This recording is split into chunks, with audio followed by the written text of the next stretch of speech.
this. I think I was watching Blue Bloods. I wasn't there in the 1920s when he wrote this, but it came on one of my favorite TV shows. And I said, oh my gosh, that is so relevant today. And one of the things that we know is that authentic leadership is timeless. Authentic leadership is timeless. When you are a part of a tribe, a social unit, an attitude about life, what that does, that has the power to bridge the fabric that divides us. One of the things that Seth Godin talks about in his book Tribes is that internet eliminates geography. And what you're doing, what we're building together, the impact that it will have is timeless. And one of our great presidents, President Roosevelt, he said, it's not the critic who counts. Not the person who points out how the strong man stumbles or how the doer of deeds could have done them better. The credit belongs to those who are actually in the arena. And what that means is that if you are in the arena in life, it means that sometimes you're not going to feel like an authentic leader. You're going to feel like an authentic coward. And sometimes you're not going to know where your courage is because your mind is telling you one thing, your heart is telling you another, and your bones are telling you something totally different. And so if you are a part of this tribe, this community, you feel it in your bones. And when you feel it in your bones, then you can break down the walls of despair. I'm sorry, you got me started, bro. I love it.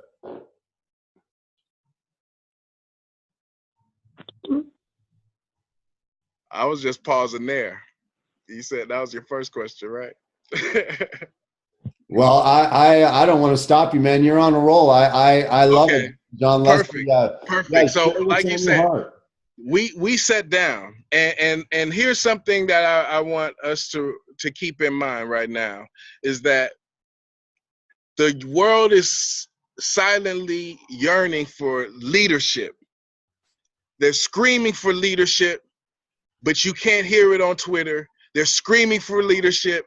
It's not in the cryptocurrency. They're screaming for leadership, and no one's going to say, hey, excuse me, are you a leader? Excuse me, can you give us hope? Excuse me, can you help us turn around this business? Excuse me, can you help us bring a new paradigm to our community? No one's going to recruit you for that. There is no draft for the motivation corps. But what we know is that there is a high demand, and all of our economists that are a part of this, if you know anything about the economy, there's supply and demand. And right now, the big thing that we're missing is not jobs, it's not regulation, it's not some type of bill that needs to be passed, but we're missing more leaders. I call you, hear ye, hear you.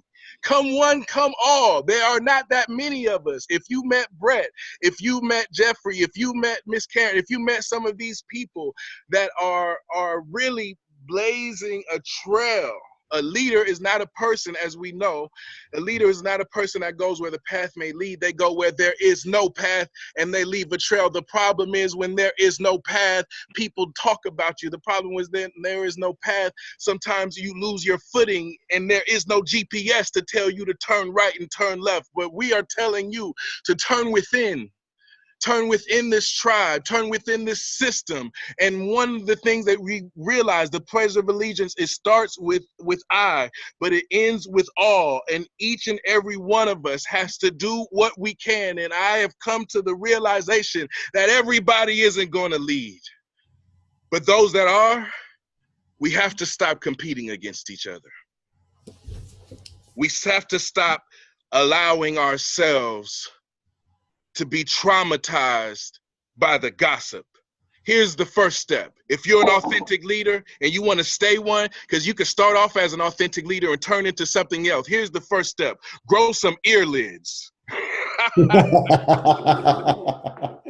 Just touch your ear wherever you're at right there. Grow some earlids, because sometimes you can't hear that loud voice within or that small voice within because you're too busy tuning into what's around you. Here's another thing. You've got to be more dedicated to your destiny than you are to your distractions. We need you, Brett. We need you to know that we are behind you. We will show up in every city, in every hamlet, whether it's a Chick-fil-A or a space station. We have your back, and we come not in a selfish way, looking at the net gains and losses from having your card in our pocket or from dropping your name. But we know that authentic leaders are nothing without an authentic tribe.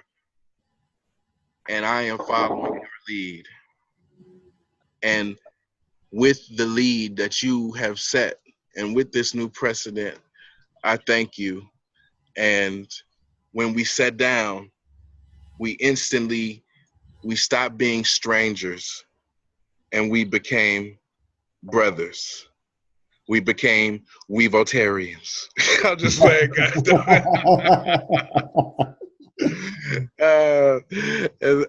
And when you said shifting the conversation from political debate to a political mastermind, I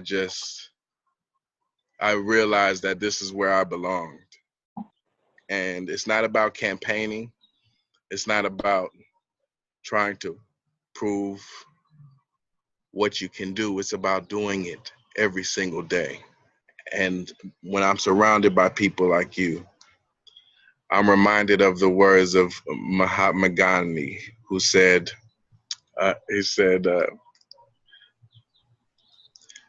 live, work, learn as if you were going, work as if you're going to die today, but learn as if you were going to live forever. That's beautiful. And so thank you so much, because the contribution that we make and that the people that are tuned in, that they're making just from following these principles, just from building the community, that common consciousness, that is making an impact that will live forever. John Leslie, man, first of all, I'm honored. And likewise, I could repeat everything you just said about you. I'm following. And I guess that's what real collaboration is we're following each other. We're locking arms, we're going together. And when you're mindful of harmonic pulse, when you're mindful of overlooking the small things, especially in the political arena, the first question should not be, are you Republican or are you Democrat? It should be, where are we going together? Where can we go together, right? And it's time that we go from contempt to collaboration. And I know that the key in this is for enough people to come together in a small core group and just agree to go together. And that small core becomes bigger. And I know you would agree with that. And so tell us real briefly, we've got a few minutes, John Leslie. First of all, I love you and appreciate you. Thank you very much. Tell us about a 100-year plan. Okay. So right now, when we look at the world and when we look at the challenges that we face, just because we have our weekly webinar and that we have our meetings and we drive up, I mean, the microeconomies that you're building from these tribes and the contribution, that's great. But we have to realize that the challenges that we face are big. They're challenges that not one of us by ourselves can deal with. And the reason why tribe is so important is because we have to have what Warren Buffett calls a durable, sustainable advantage. And tribe gives you that because we're dealing with a diversity of ideas and a diversity of experience. And now, see, let me tell you something. This is what changed my business. This is what transformed my life. This is the thing that made me say, okay, I'm going to do this for you, my son. I became a dad, and in my family business, working with my dad, the great Les Brown, as a member of the First Family of Motivation, we built a family business, and we've done it together through the good times and the bad, through the cancer, and through the Emmys, you know, through the $1 million checks and through clients that you've had for years going out of business. We've seen it and we've done it all. And when I released my first book, I was on punishment, as you know, when I was a teenager for not writing a book. But I said, I'd rather be grounded than write a book that wasn't groundbreaking, you know? Oh man, I love it. And there's so many different great authors and powerful thought leaders out there like yourself, like the great late Jim Rohn, Wayne Dyer, Zig Ziglar, so many people that have inspired us, Tony Robbins. And my dad told me this story. He didn't say it from the stage, but he told me the story. He had the pleasure of speaking with the Microsoft company, and he was working with the Gates family. You might have heard of them, Brett, the Gates family. Jeffrey, you heard of them, Mr. Cole? Oh yeah, our buddies. Yeah. Yeah, okay. So, you know, they said, you know, Bill Gates, he said the greatest achievement is reducing human inequity. I want you to think about that. And after his speech was over, he said, yeah, Mr. Brown, that was really nice. We loved you talking about your 10 and 20-year goals, but we want to show you something. They pulled up a screen and said, hey, this is where the Gates family will be in the area of technology 100 years from now. Wow. 100 years from now. And when my dad told me that, Brett, he said, wow. But guess what I was thinking? I was thinking, how? How do you make a 100-year plan for the Brown family? Because if it's good enough for the Gates family and the Zuckerberg family and the Jobs family and the Labit family, it's good enough for the Cole family. It's good enough for the Brown family. And so how do we develop a plan, a strategy that brings all the common interests and special interests together and align with the people to develop a 100-year plan for education, a 100-year plan for the economy as we move from the traditional economy that's growing at 1.5% annually to the new economy, which is growing at 15%. How do we actually have a 100-year plan for the education system so that our children's children aren't looking at chalkboards but super duper smartphones? You know, how do we actually look at some of these tough issues and bring a tribe together of people who are not interested in critiquing it? Remember, it's not the critics that count, because critics, they criticize them, but they don't even vote. Critics, they criticize, but they don't even go to their local city council meeting, or they don't go to their local community college. And so if you're a part of this, we realize there's never been a statue erected to a critic. It's not the critics that count, but the arena, I think, of the future is about sustainable long-term solutions. And I am working right now with you, with different top leaders from all across America, to develop and across the world, to develop 100-year plans for our personal selves and for the world, so that we can solve some of our biggest challenges and not just complain about them. Man, I don't know what to say. I told you from the first hour I'm in, I believe in you. I'm so grateful for you to be part of our tribe and for us to be part of your tribe. I know that the people that are on the webinar have been changed, transformed. And this is not just a webinar. This is, it's a collaboration and commitment to each other forever. And I just honor you and appreciate you. And I thank you for everything that you stand for and who you are.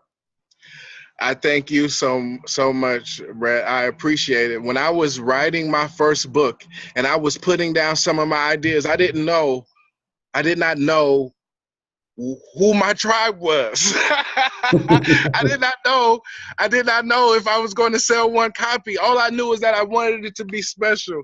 And I just put it out. It went #1 in 3 different categories. And here's what's so beautiful. And I want to do this as well.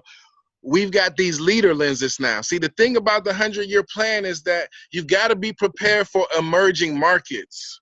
Leaders get left behind when they can't see what's coming. And so the 100-year plan is not to create a fixed result about the future. The 100-year plan is to keep ownership, management, and leadership not fixated on quarterly results. on weekly results, on the headlines, so that we can build a durable, sustainable advantage for our children and our children's children. Think about how many years were invested, the sweat equity to get to where we are today. And on our watch, we will watch human trafficking become extinct. On our watch, we will turn breast cancer into an illusion. On our watch, we will teach people that homelessness can be cured with compassion and perseverance. On our watch, with our plan and with our tribe, it is our time. And when you have a leadership lens, you can't look at things like everyone else. You can't see just what's in front of you. You've got to be able to see the future while everybody else is looking at the past. If you are in alignment with this, I want to give some leader lenses to those people, just especially for you, Brett, if that's okay, because of course, you are keeping this tribe going. When you meet me, I want to see you with your leader lenses. And when you see somebody wear Nike, you know they're athletic or trying to be. When you see somebody, with Louis Vuitton, you know they're fashion friendly. When you see these leader lenses on, you realize that they are they are about building tribe. And this is building fashion, tech, and politics. And so one of the things I'm passionate about is money, getting money out of politics. So this is my tool that can make a difference. And I'm going to stop there because I know we're out of time. I love you. Man, where can people get the leadership lenses? Okay, so leaderlenses.com. Okay. Leaderlenses.com. So what's going to happen is, for those that come up, you get a free ebook with my dad and I. It's called It's Your Time. It's actually the first chapter of Harvard Effect, and my dad's first book that's coming out too, a new book that's coming out. You get a sneak peek. It's our combined writings. His new book coming called You Gotta Be Hungry. So you hear it from father and son. So you get that free. You go to leaderlenses.com. There might be a button that says donate now, but right now I want you to donate your commitment, your focus, your mind, your time. So that just takes you to the free book. And then let me know, contact Brett, because I go through the tribe leader. And then we'll make sure that those that are on this, that participated, if you are, and I know you are, just let me know what color leader lenses you want. So I am a proud Republican, but I got some blue leader lenses for you Democrats out there, and some clear ones for the independents and libertarians. We got it all. We're bringing it all together. I love it, man.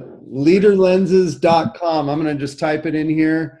And guys, I know he's being humble, but you don't need to hold on to your money. If you want to buy, do whatever you need to do. We support each other. We got plenty of abundance going on, but do your thing. Get yourself a pair of leader lenses. John Leslie Brown, bless you, brother. I am just stoked to have you as part of our tribe and us as part of yours. And I am committed to, as I told you from day one, and I mean it when I say it, I am committed to supporting you. It's not about politics, but you and your authentic leadership in California and the rest of the world. So thank you. I'm very, very grateful. We fantastic. I love you all. I love you too. All right, guys. Heather, you bet. You wouldn't mind quickly take us out, and we'll just give everybody our blessing for a powerful week. And again, just thank you to both of you for showing up and giving your all, and for everyone on the call. So let's turn it back over to you, Heather. You bet. First, I want John to notice I'm already wearing red. Up in Canada, that doesn't mean Republic or Democrat, by the way. I'm just matching the glasses, for one. Two, I love the handle of leader lenses.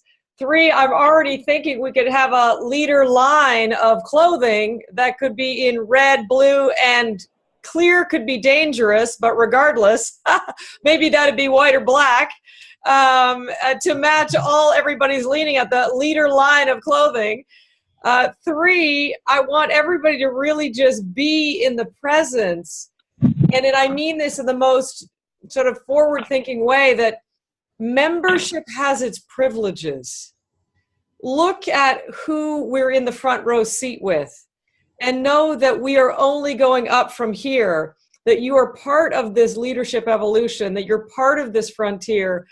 And with that, I will highlight one from each of these fine gentlemen, one from Brett, which I loved. And on his number 2 on responsibility, he said it takes the choice out of leadership. Very interesting angle on it, because most people, if they ever even think of what their dream or their chief aim is, they choose and then they doubt, or they choose and then they forget and then they wonder what it is, or they choose and then they doubt and then they fear. You get it. But to choose, it's not really that we're taking the choice out for ourselves. It's that we're deciding to choose once, and then we're done, and then we're aligned in an action. So that for me was a gorgeous piece that I wanted to reflect back. And on the John Leslie side, the word and the concept of timeless. And I want to share a quick story, because I, for over a decade, have had the privilege of co-hosting and partnering with something called the World Council, where we have invited leaders to come to the private dinner table. Location is mobile, where they are invited in advance to represent, not role play, but represent Gandhi, Martin Luther King, Rachel Carson, etc. And Socrates has been the facilitative host of this incredible dialogue, of which we may share together at some point, John, Leslie, and Brett.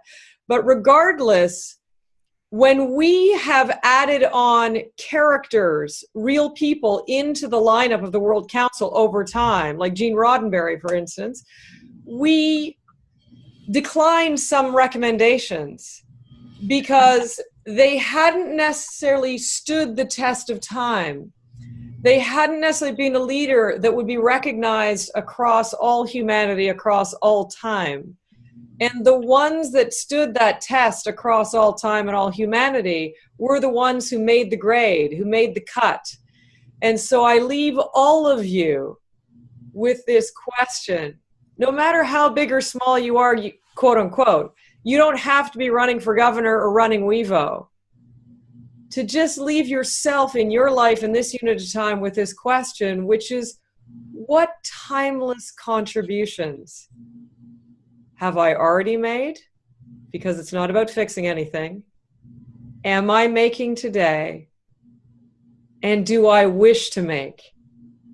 With that, I leave you hopefully blessed and better than we found you. It is an honor to share the virtual stage and to be blessed and to be a blessing. So until next time, may we never be the same. Awesome. Thank you, everybody. Thanks, Heather. Thank you, John Leslie. Appreciate all of you on the call. Next week, same time, we'll be back, and we're talking about how to attract tribe. That's the key. We've got the content, we've got the power, we've got the core, we've got the heart. Now we attract tribe. That's the next step in the DNA. Love you guys. Yeah, get your lenses on. I love it. Jonathan Maldonado, let's get some glasses, people. I love it. Leaderlenses.com, baby. Leaderlenses.com. John Leslie Brown, I need to get myself a pair too, because I had to give mine away. What? Yeah, I'm going to get on and get mine. Oh, man. It's okay. They're fitted to your DNA, you know. I love it. I love it. It's dangerous being a giver. I love it. Okay. Oh, I didn't think I told him. It comes with the technology. The motivation updates regularly for 10 years on the leader lenses. I love that. I tell you that. I left that part out. Oh yeah. I got a fully automated leadership management system. Oh, wow. Man. But it's okay. You know, wait. I'm gonna talk to the chief. I love it, man. Blessings, everybody. What a great time together. Thank you, John Leslie. You, of course, always authentic from the heart, bringing about real change. Thanks, brother. Okay. Bye-bye. Blessings. Peace and possibilities.